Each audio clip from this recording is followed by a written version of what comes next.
அலா உஹ்பிருக்கும், உங்களுக்கு ஒரு விஷயத்தை நான் சொல்லட்டுமா என்று ரசூலுல்லாஹி ஸல்லல்லாஹு அலைஹி வஸல்லம் அவர்கள் கேட்டு அதற்கு பிறகு தானாகவே பதில் கூறினார்கள்.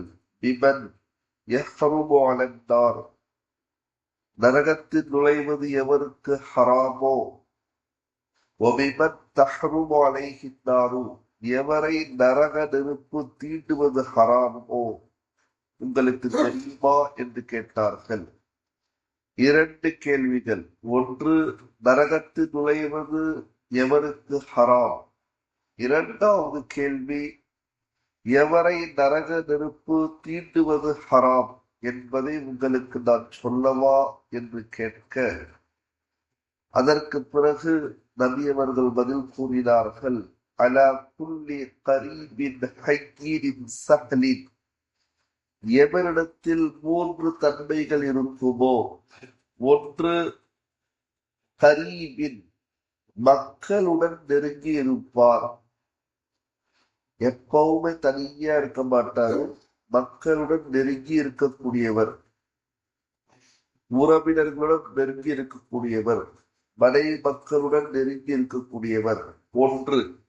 இரண்டாவது நபர் ஹக்கீரின், மிக்க மென்மையான சுவாபமும் உடையவராக இருப்பார், மென்மையாக இருப்பார். சஹ்லின், மூன்றாவது தன்மை, நளினமான இயல்பும் கொண்ட ஒவ்வொருவரையும்.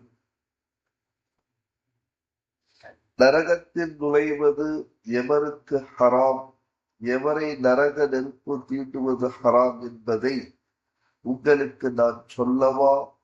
கவனமாக கேளுங்கள். மக்களுடன் நெருங்கி இருப்பவர், மிக்க மென்மையான சுபாவமும் நளினமான இயல்பும் கொண்ட ஒவ்வொருவரையும் நரக நெருப்பு தீண்டுவது ஹராமாக்கப்படும் என கண்மணி நாயகம் ஸல்லல்லாஹு அலைஹி வஸல்லம் அவர்கள் கூறியதாக ஹஜ்ரத் அப்துல்லா இப்னு மஸ்ஊத் ரலியல்லாஹு தஆலா அன்ஹு அவர்கள் அறிவிக்கிறார்கள். நூல் திர்மிதி. தெளிவுரை. மக்களுடன் நெருங்கி இருப்பவர் என்பதன் பொருள், தன் மென்மையான சுபாவத்தின் காரணமாக மக்களுடன் அதிகம் கலந்துறவாடுவார். அவரது நல்ல பண்பின் காரணமாக மக்களும் அவருடன் எந்தவித தயக்கமின்றி பாசத்துடன் பழகுவார்கள் என்பது இந்த வார்த்தையின் பொருளாக இருக்கிறது. நூல் மாரிஃபுல் ஹதீஸ்.